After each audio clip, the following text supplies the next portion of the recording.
The knife was 3 inches from Kira Bennett's throat when her hand moved. She twisted, grabbed the attacker's wrist, and in one brutal motion, shattered the bone against the marble pillar. The assassin's scream echoed through Busan's most exclusive charity gala as 400 guests froze in horror. Blood dotted her emerald gown. Her husband, Jin-Woo Park, Busan's most feared crime lord, stood across the ballroom, champagne glass arrested halfway to his lips. For 3 years, he'd believed his American wife was a convenient decoration. The stranger watching her break a trained killer's arm in 2.4 seconds realized he didn't know his wife at all. And the dark, possessive hunger that roared through him in that moment changed everything. Welcome to Afrohan Tales, besties. Please like, share, and subscribe for more amazing stories like this. The attacker crumpled, and Kira released him with surgical precision. She straightened slowly, emerald silk torn at the thigh, diamond choker glittering at her throat, and surveyed the silent ballroom with the calm of someone who'd seen far worse than hired killers at charity galas. Her eyes found Jin-Woo across the crowd, and something electric passed between them. Recognition, challenge, the shattering of 3 years of careful pretense. Then Marcus Song stepped forward, Busan's second most powerful crime lord, the man who'd sent the assassin. His expensive suit couldn't hide the rage twisting his handsome face. He'd orchestrated this attack to humiliate Jin-Woo, to prove the modernized Beko syndicate was weak. Instead, Jin-Woo's supposedly helpless American trophy wife had just broken his hired killer's arm, like it was nothing. Impressive, Marcus said in English, loud enough for everyone to hear. But violence from a woman is still just desperation. He reached for Kira's waist with proprietary confidence, fingers sliding possessively over her hip. Let me explain how things work in Korea, sweetheart. Women stand behind their men, quiet and… Kira moved faster than thought. She caught his wrist mid-grope, applied pressure to the exact nerve cluster that would maximize pain, and dropped Marcus Song to his knees in front of Busan's entire criminal elite. His shocked gasp was the only sound in the cavernous ballroom. When she spoke, it was in flawless Korean, accent perfect, each word a blade. Touching without permission has consequences in any culture. Consider this your education in consent. She increased pressure until Marcus's face went white. And for the record, I stand beside my husband, not behind him. She released him with contempt, and Marcus scrambled backward, cradling his wrist. The room erupted. Shocked whispers, nervous laughter, the unmistakable sound of power shifting. Kira smoothed her torn gown with bloodied knuckles and walked toward the balcony, every eye tracking her movement. Jin-Woo Park stood frozen, his entire world reorganizing around one shattering truth. The woman he'd married 3 years ago for convenience, the quiet American who never spoke Korean, never involved herself in his business, never demanded anything beyond the protection their arrangement provided, didn't exist. She'd been a fiction, a mask, and the woman behind that mask had just publicly humiliated his greatest rival while speaking Korean he'd never heard her utter once in 3 years. Something dark and possessive uncoiled in his chest, something that recognized her as his equal, his match, his. The civilized control Jin-Woo had maintained since taking over the Beko syndicate cracked, and beneath it was pure, consuming want.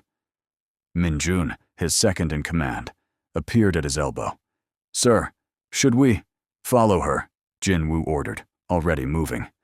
"Make sure she gets home safely, and find out everything about what just happened." He paused, glass still in hand, champagne untouched. "Everything about my wife." Later that night, Jin-Woo found Kira in their penthouse, 42 floors above Busan's glittering skyline. She'd showered, changed into simple black silk pajamas, that somehow emphasized every devastating curve of her body.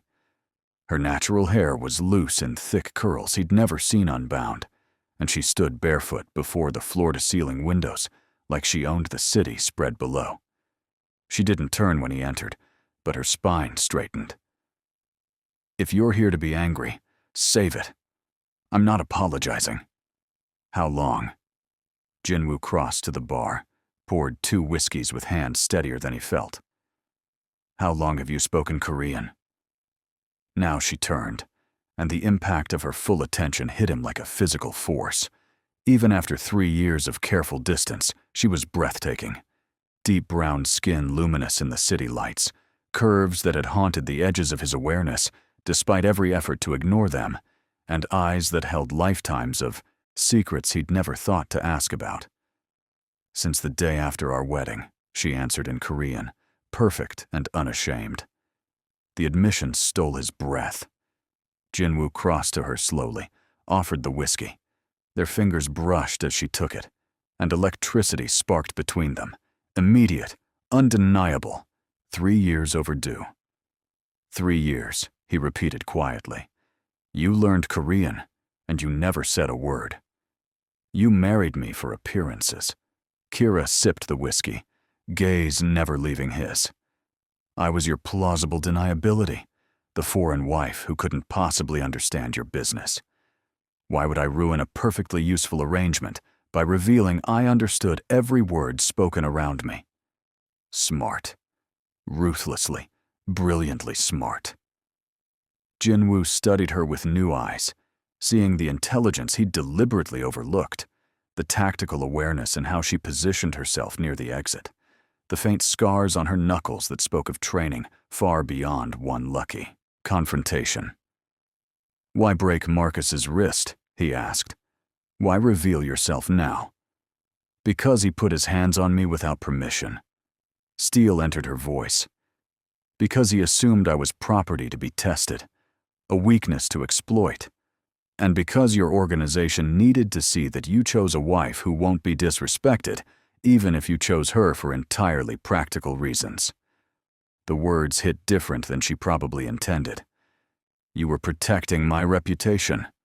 I was protecting both of us." She met his gaze without flinching. "You've modernized the Beko syndicate, shifted focus from violence to information brokerage. Your council views that as weakness. Marcus returned from Los Angeles specifically to challenge you, and he's been testing boundaries for months. Tonight he crossed a line, and I made sure he understood the cost." Jin-Woo absorbed this, his tactical mind racing through implications. "You've been watching, learning the players, the power structures. For 2 years, a ghost of a smile. Habit from my previous life." "What previous life?" Kira took a longer drink, and for the first time, vulnerability flickered across her face. "I was a tactical instructor for the U.S. Army, specialized in close-quarters combat and strategic planning. I trained special operations units in counter-surveillance, hand-to-hand combat, and logistical warfare." She paused. "Until I reported my commanding officer for sexual assault. His father was a senator.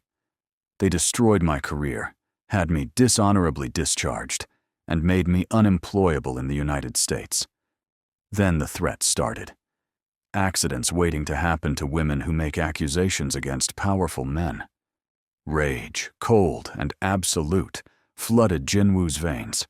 Someone had hurt her, destroyed her, driven her into a marriage of convenience with a stranger in a foreign country, because staying meant death." "Give me his name," he said quietly, and the violence in his tone made her eyes widen. "No." Her refusal was gentle, but unyielding. "That's my past. I'm asking about our future." She set down her glass with deliberate care. "Do we keep pretending to be strangers who share an address?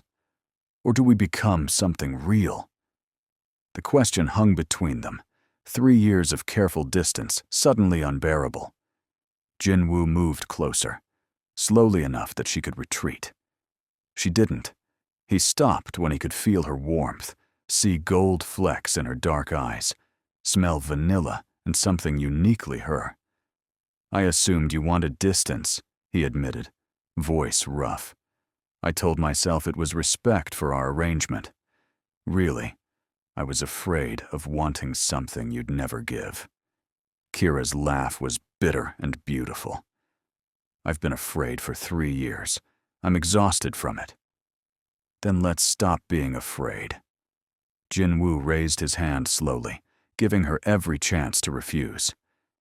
May I touch you? The question, seeking permission, offering control, made her eyes shine. She leaned into his palm, and Jin-Woo cradled her face like she was made of precious things. Her skin was silk warm against his hand, and the small sound she made when his thumb brushed her cheekbone went straight through him. Tomorrow Marcus will retaliate, he murmured. Tonight, tell me everything. Your training, what you've observed, the players and power structures. If we're doing this, we're partners. Equal. Kira's smile was sunrise brilliant. Partners? If you're loving this twisted tale of secrets and marriage, hit that subscribe button right now. Drop a comment telling me what you think Kira's next move should be. Trust me, you won't want to miss what happens next. The following morning, Jin-Woo woke to find his wife in his kitchen for the first time in 3 years, making coffee in black leggings and an oversized t-shirt that somehow made her look more devastating than the emerald gown. No makeup, hair wild and free. She looked younger than her 29 years, but her eyes held ancient knowledge. We need to establish a pattern, Kira said without preamble, sliding coffee across the marble island. Marcus will be watching, waiting to see if last night was luck or skill. I want him to think it was luck. Jin-Woo accepted the coffee, studying her tactical mind at work. What kind of pattern? Starting today, I go to Cafe Magnolia every morning at 10. Same table, same order, absorbed in romance novels and fashion magazines. Visible, routine, apparently harmless. Her smile was sharp. While they watch me and report back that I'm no threat, I'll be watching them. Identifying his surveillance network, documenting patterns, finding vulnerabilities. Brilliant. Jin-Woo felt pride and terror in equal measure. You'll be exposed. I'll be visible. There's a difference. She leaned against the counter, all dangerous, curves and tactical precision. I'm a combat trainer, Jin-Woo. I know how to be seen without being vulnerable. Marcus won't just watch. He'll escalate. I'm counting on it. Something dark flickered in her eyes. Desperate men make mistakes. I'll give him enough rope to hang himself, then we'll pull it tight. By the end of the first week, Kira had identified Marcus's entire surveillance network. She presented her findings to Jin-Woo and his inner circle in the Becho Syndicate's underground conference room, and Minjun's skepticism died within the first 5 minutes of her tactical briefing. She'd created a comprehensive analysis, complete with photographs, vehicle descriptions, shift patterns, and communication frequencies. 3 rotating watchers, 1 corrupt police detective feeding information, and reports filed every 48 hours like clockwork. Marcus is hemorrhaging money, Kira concluded, spreading financial documents across the table. He's lost his Chinese suppliers. They pulled contracts last month after someone offered better terms. She glanced meaningfully at Jin-Woo. 3 of his lieutenants defected in the past 2 weeks after evidence of his embezzlement surfaced, and his timeline suggests desperation. He's planning something for the Harbor Moon Festival in 10 days. Min-jun leaned forward, former resistance replaced by grudging respect. How do you know the timeline? Because I've been tracking his supply orders, surveillance intensity, and personnel movements. Kira pulled up another document.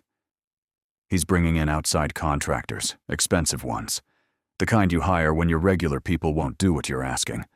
That suggests violence he knows his own men would refuse. An assassination attempt, Jin-Woo said quietly. During the fireworks, maximum chaos and noise cover. Kira nodded. He'll come for you specifically, probably with hired killers since he can't trust his own organization anymore. She paused, eyes on Jin-Woo. And he'll use me as leverage if he can. In his mind, I'm your weakness. The room went cold. Every man there understood what happened to weaknesses in their world. Jin-Woo's expression didn't change, but his voice dropped to something lethal. Then we make sure he never gets close enough to try. No. Kira's contradiction shocked the room. We let him try. We feed false intelligence through the corrupt detective, make him think you'll be vulnerable at a specific location during the festival. Then we end him when he shows his hand. Absolutely not, Jin-Woo said flatly. You're not bait. I'm your partner. Kira held his gaze, unyielding. And I'm telling you, this is the cleanest way to eliminate a threat without starting a war that will cost lives. Your lives. She gestured to the men around the table. Mark has brought this fight to us. Let's finish it strategically. The argument continued for an hour, but eventually Jin-Woo agreed to a modified version of her plan, mostly because she was right, and he'd promised partnership. But the thought of Kira in danger made his chest tight with something too intense to name. That evening, alone in the penthouse, Jin-Woo found Kira on the balcony, city lights reflected in her dark eyes. He joined her silently, and for a long moment, they just stood together, shoulders almost touching. I'm not used to this, he admitted quietly. Caring whether someone lives or dies beyond tactical necessity. Kira turned to face him fully. And I'm not used to someone caring if I do. We're both learning. I don't want you hurt. The confession cost him. The thought of Marcus or anyone else putting hands on you makes me want to burn this city down. Jin-Woo. She touched his face gently. I spent 3 years invisible in this marriage because I thought safety meant hiding. But hiding isn't living. And I'd rather stand beside you in danger than spend another day pretending to be someone I'm not. He pulled her against him, one hand tangling in her wild curls, the other splayed possessively across her lower back. You're going to destroy my control. Good. She rose on her toes, lips a breath from his. I like you better without it. The kiss started as a question and became a claiming. Jin-Woo kissed her like he'd wanted to for 3 years, deep and demanding and desperate. Kira met him with equal hunger, her nails digging into his shoulders, a small sound of need escaping her throat. When they finally broke apart, both breathing hard, Jin-Woo rested his forehead against hers. After we handle Marcus, he said roughly, we're making this marriage real in every way. No more separate bedrooms. No more pretending. Kira's smile was pure promise. I'm counting on it. The next 3 days passed, in a blur of strategy and growing intimacy. They worked side by side, planning every detail of the Harbor Moon Festival trap. And at night, they talked, really talked, sharing pieces of themselves they'd hidden for years. Jin-Woo told her about inheriting the Beko syndicate at 25 after his father was murdered in a power play, about modernizing operations against council wishes, about choosing information over violence because he'd seen what bloodshed cost. Kira shared more about her military career, the assault that destroyed it, the months of running before she found her way to an immigration attorney who knew someone who needed a convenient foreign wife. I thought I was trading one cage for another, she admitted one night, curled against his side on the couch. I didn't realize you were giving me keys to a kingdom. I just had to be brave enough to use them. Jin-Woo kissed her temple, breathing in vanilla and contentment. You've been brave since the day I met you. I was just too blind to see it. But the peace couldn't last. On the 8th day, everything changed. Kira was returning from a dress, fitting with Jin-Woo's sister Hana, when the parking garage went dark. Her combat instincts screamed danger half a second before 4 men materialized from the shadows. Professional, military-grade tactical gear. These weren't Marcus's usual thugs. "Marcus sends his regards," the leader said in Korean, accent suggesting Eastern European training. "He wants you to understand the consequences of disrespect." Kira dropped her shopping bags and kicked off her heels in one fluid motion, mind already calculating odds. 4 trained operatives in a confined space, and they'd cut the lights to limit her visibility. Smart. "Then let's make sure he gets my reply." The first attacker went for his sidearm.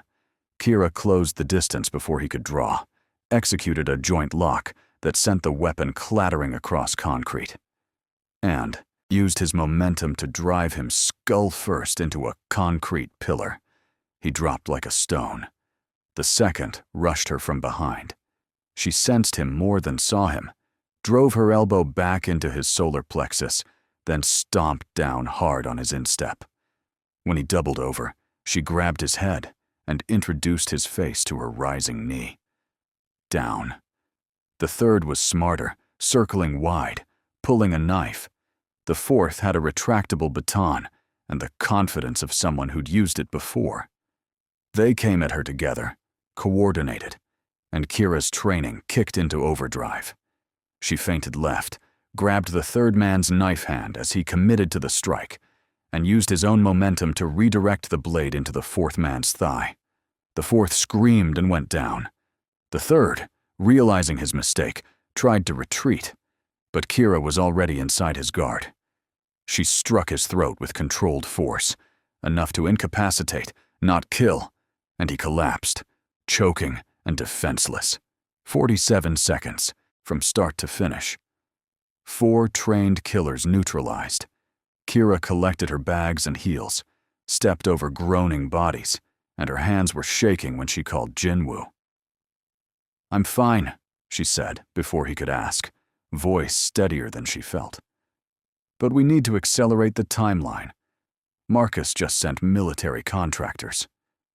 Jin-Woo met her at the penthouse elevator, and the terror in his eyes when he saw the shallow knife cut on her forearm broke something open inside her. He pulled her against him with trembling hands, checking her for injuries with frantic thoroughness. "You're bleeding," he said hoarsely. "Barely." But she let him guide her to the bathroom, let him clean, and bandage the wound with shaking fingers.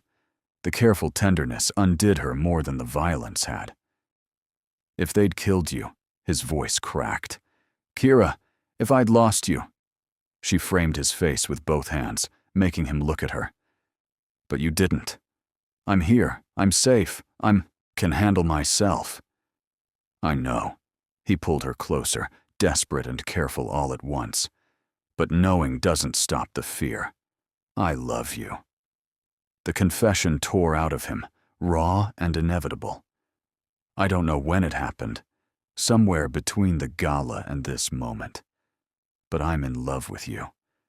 And if something happens to you tomorrow at that festival..." Kira kissed him silent, pouring 3 years of loneliness and longing into it. "I've loved you for 6 months, she whispered against his mouth. "I was just waiting for you to catch up." Something broke in Jin-Woo's careful control. He kissed her back with devastating thoroughness, lifting her onto the bathroom counter, hands mapping her curves like he was memorizing every inch. "Tell me to stop," he breathed, between kisses trailing down her throat. "Don't you dare." Kira wrapped her legs around his waist, pulling him impossibly closer.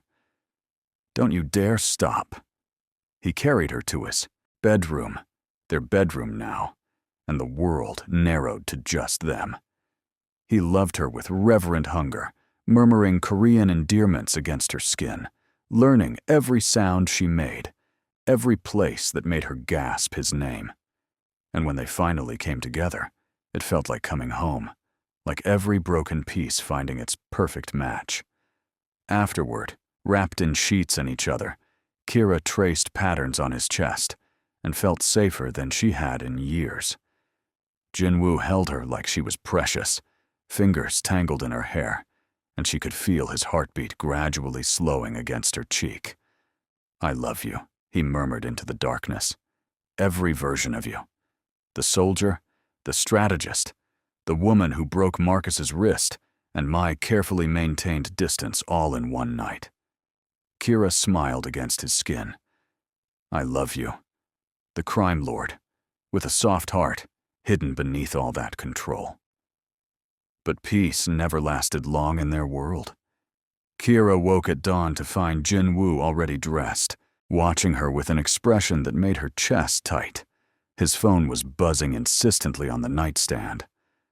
"Marcus's people are moving early," he said quietly. "There's been activity near the festival grounds. I need to coordinate with Min-jun." He kissed her forehead and left, and Kira felt the old fear creeping back. She'd been vulnerable. She'd given herself completely. And now he was pulling away, called back to his world of violence and strategy where she was a liability, a distraction. No. She forced herself to breathe, to remember his words, his touch, the way he'd held her like she was everything. But fear didn't listen to logic. Fear remembered every time intimacy had led to abandonment, every time trust had been weaponized. By the time Jin-Woo returned an hour later, Kira had locked herself in the guest room, terror and old trauma convincing her that last night was temporary, that reality would destroy what they'd built in the dark. He knocked, gently. "Kira, let me in." "We should stay focused on Marcus," she called through the door, hating how her voice shook. "Last night was... we got caught up in the moment. The danger, the adrenaline. We should keep things professional until... Open this door." Jin-Woo's voice was gentle but unyielding. "Please." Silence. Then the sound of him sliding down to sit against the door. "I'm not leaving this hallway," he said quietly. "And I'm not letting you run from what we started. From us. You don't understand. I understand you've been hurt. Betrayed. That every time you've been vulnerable, someone used it against you." His voice carried through the wood, steady and certain. "But I'm not them. I chose you 3 years ago without knowing who you really were, and it was still the best decision I ever made.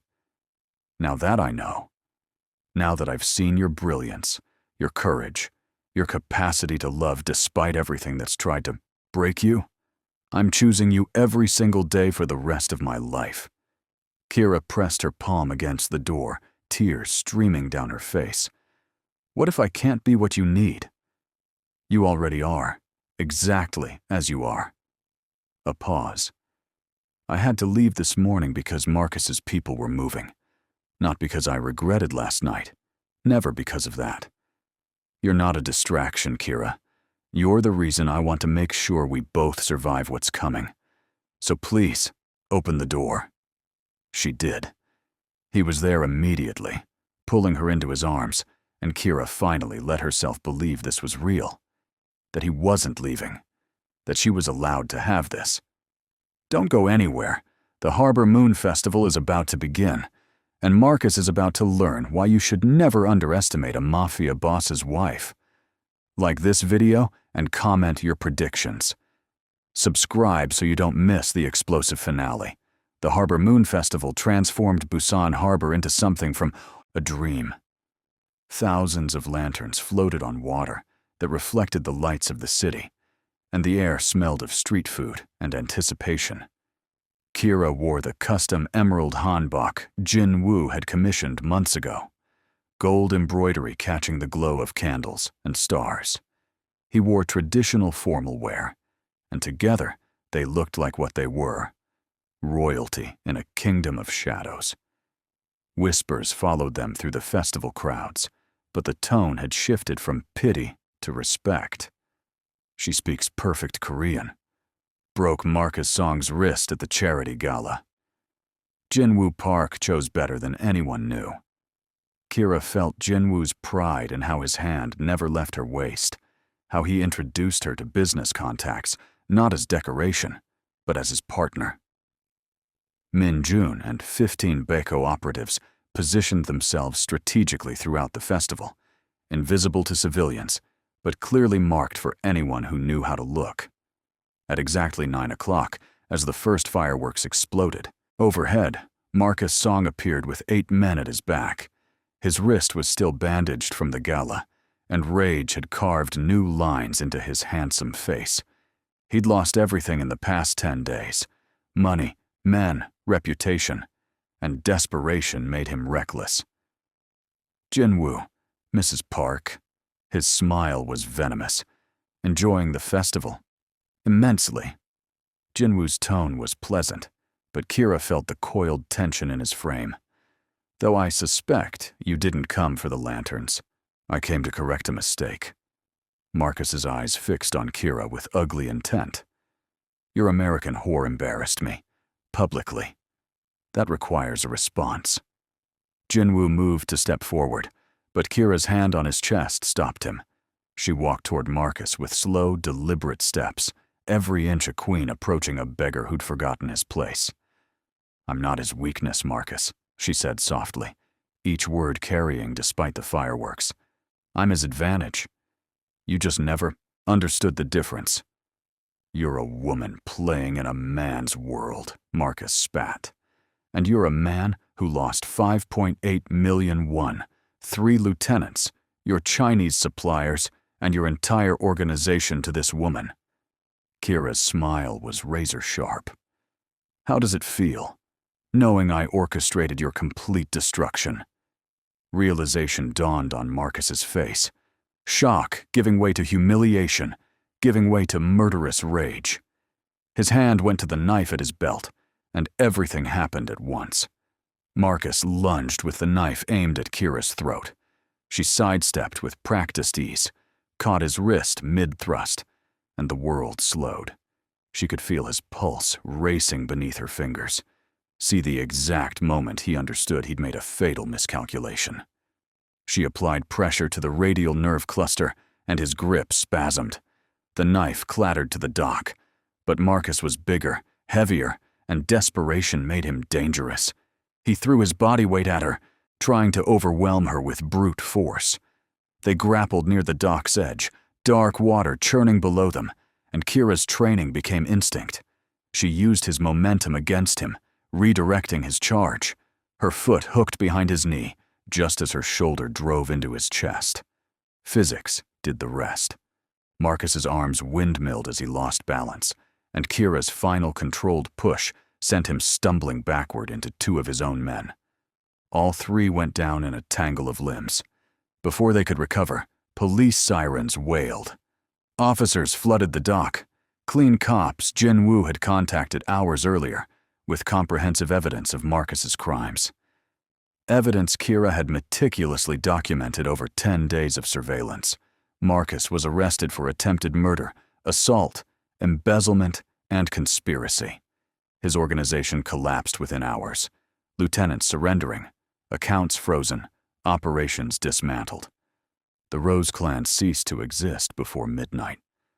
As police led Marcus away in handcuffs, he locked eyes with Kira one final time. You destroyed me, he said, and it sounded like disbelief. No, Kira corrected gently. You destroyed yourself the moment you mistook patience for weakness and strategy for decoration. I just documented it. When the police cars finally disappeared, Jin-Woo pulled Kira into his arms and kissed her thoroughly in front of everyone. His men, rival organizations, curious festival goers. No more hiding. No more pretending. His wife, his partner, his equal, for all the world to see. You're magnificent, he breathed against her lips. We're magnificent, she corrected, and Jin-Woo laughed, the sound rich with relief and joy and promise. 3 months later, Kira stood in the same ballroom where everything had changed, but she was a different woman now. Not different at her core. She'd always been strong, tactical, brilliant. But now she owned it. No more masks, no more hiding. She wore crimson silk tonight, Jin-Woo's family diamond choker glittering at her throat, a symbol of acceptance into the Park family, into his world. Min-jun approached with a rare smile, bowing respectfully.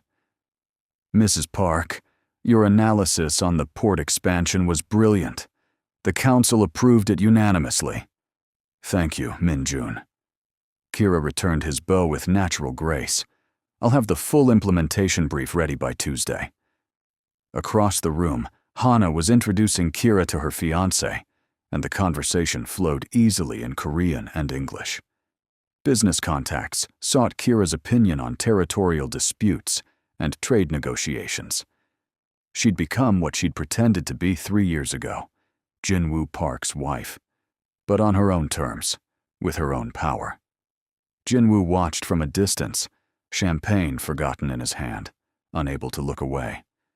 His wife commanded respect from men twice her age, negotiated in flawless Mandarin with Chinese suppliers she'd personally recruited, and moved through his world like she'd been born to it. "You're staring," Hana said, appearing at his elbow with a knowing grin. "I'm appreciating." He finally tore his gaze away. "There's a difference. You're also terrified she'll disappear if you blink." Hana's tone gentled. "She's not going anywhere, Jin-Woo. She chose you. She stays choosing you." As if summoned by his thoughts, Kira's eyes found his across the crowded ballroom. Her smile was private, intimate, full of promises for later. Jin-Woo crossed to her immediately, unable to maintain even professional distance. "Dance with me," he murmured, already pulling her toward the floor. They moved together, like they'd been doing this for decades, instead of months. Kira fit against him perfectly, her head tucked under his chin, their hearts beating in sync. Other couples gave them space, and Jin-Woo realized they'd become the power couple everyone whispered about. "I have something to tell you," Kira said softly against his chest. His arms tightened instinctively. "Good or bad?" "Good, I think." She pulled back just enough to meet his eyes, nervous and glowing. "I'm pregnant." The world stopped. Jin-Woo stared at her, processing, and then joy, pure and incandescent, flooded every cell in his body. "You're certain?" Confirmed this morning.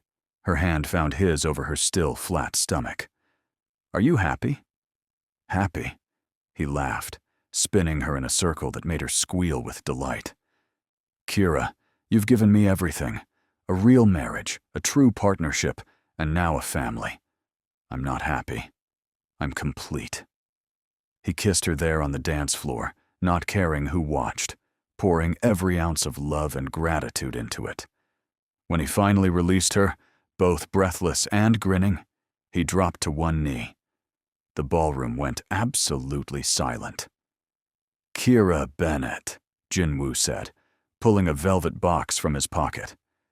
"We've done everything. Backwards.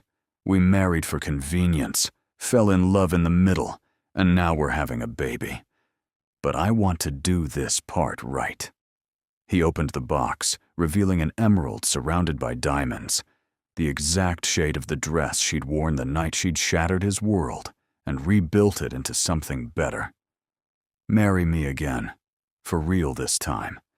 Not for citizenship or protection, but because I love you. Because you're my partner, my equal, my queen. Because I want to spend every single day proving you made the right choice when you chose me back. So please, will you marry me?" Kira was crying, laughing, nodding all at once. "Yes, yes, 1,000 times. Yes." He slid the ring onto her finger, beside her original wedding band, and the ballroom erupted in applause. But Jin-Woo only had eyes for his wife, his real wife now, in every way that mattered, and the future they were building together. 6 months later, Kira walked down the aisle in traditional Korean hanbok, hand embroidered with gold phoenixes rising from emerald silk. Their first wedding had been a sterile civil ceremony in an immigration attorney's office. This one was a celebration. Hana cried through the entire ceremony. Min-jun stood as Jin-Woo's best man, openly approving of the woman who'd transformed their organization with strategic brilliance. And when the officiant pronounced them husband and wife, Jin-Woo kissed Kira with such tenderness that even hardened syndicate members looked away, granting them privacy in the crowded room. "I love you," he whispered against her lips. "Every version of you. The soldier, the strategist, the mother of my child, my queen." "I love you," she returned, the crime lord with the soft heart. "My partner, my home." The reception lasted until dawn, but eventually they escaped to the penthouse that had been their prison and became their sanctuary. Jin-Woo carried her across the threshold again, and Kira laughed at the absurdity and perfection of it all. 1 year after that, Kira stood on their balcony in the early morning light, cradling their daughter against her chest. Na-young had Jin-Woo's dark eyes and her mother's rich skin tone and wild curls, perfect and tiny and completely adored. She made small sleeping sounds, and Kira's heart felt too full for her chest. Strong arms wrapped around them both from behind. Jin-Woo rested his chin on Kira's shoulder, one hand gentle on their daughter's head, surrounding both his girls with warmth and protection. "What are you thinking about?" he asked softly. "How far we've come." Kira leaned into his solid warmth. 4 years ago, I was running for my life, convinced I'd never be safe again. Now I have a family, a purpose, a home. You gave me all of that." "We gave each other everything," Jin-Woo corrected gently. "You taught me that strength isn't about standing alone. It's about choosing the right person to stand with. You taught me that love doesn't make you weak. It makes you willing to burn down the world to protect what matters." Below them, Busan glittered with infinite possibility, the city waking to another day. Above them, the sky lightened from black to navy, to the first hints of rose and gold, and between them, their daughter slept peacefully, proof that love could conquer trauma, danger, and fear. Kira had come to Korea as a fugitive, with nothing but survival instinct and a fake smile. She'd become a wife out of necessity, playing a role she thought would keep her safe. But somewhere between the arrangement and now, she'd become herself. Fully, unapologetically, powerfully. The soldier, the strategist, the partner, the mother, the queen. The marriage that began as escape had become an empire's greatest strength. She'd stopped running and started building. She'd found exactly where she belonged, beside the man who'd given her not just safety, but a kingdom to rule together and a love that would last lifetimes. Na-young stirred in her arms, making the small sounds that meant she'd wake soon wanting breakfast and attention. Jin-Woo kissed Kira's temple, then their daughter's head, and the simple domesticity of the moment felt more precious than all the power and strategy in the world. "Ready to face another day?" Jin-Woo asked with a smile in his voice. Kira looked at their reflection in the window. 3 people instead of 2 lonely individuals, a family instead of an arrangement. "With you, always." Thank you for joining Kira and Jin-Woo's journey from strangers to soulmates. If this story made you feel something, please like this video, share it with friends who love powerful romance, and subscribe to Afrohan Tales for more passionate love stories every single week. Drop a comment telling us your favorite moment. We read everyone, and your support means the world. What story should we tell next? A billionaire and his assistant? Prosecutor and a witness? A professor and his student? Tell us in the comments. Until next time, besties, Keep believing in love that conquers all.